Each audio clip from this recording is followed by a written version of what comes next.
So that gives you an idea as to what happens up to the preliminary hearing. Now, what about after the preliminary hearing?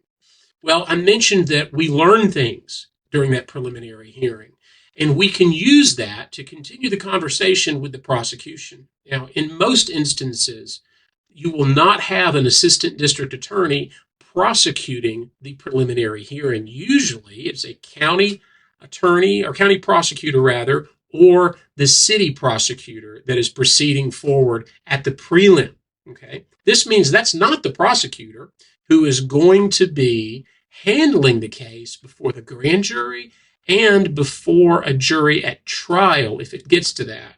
So we can gather information at this preliminary hearing and then turn around and talk to the DA about it, because it's the district attorney's office that is going to be handling the matter after that preliminary hearing.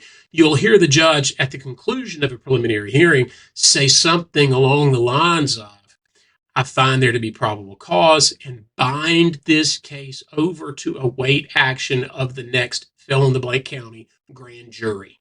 Okay, so we have the preliminary hearing. It's over. We're armed with information. We then go talk to the DA about it.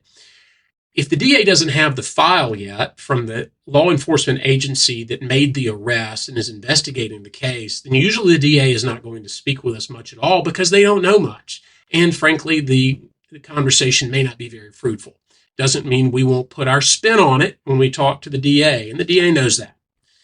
But so we talk to the DA, and once the DA has some idea as to what's going on with the case, we sometimes, again, everything depends upon the certain facts of each particular case, we sometimes can resolve them without an indictment, either through a DA agreeing not to prosecute the case, or through an entry into a pretrial intervention program, or an agreement, like I talked about earlier, to a bill of information on something that is a lesser included offense, or maybe it is the offense charged, but we can go ahead and start something like a probation or a non-adjudicated probation through this early stage negotiation. And what that does is it gives the defendant some certainty as to what this is going to look like going forward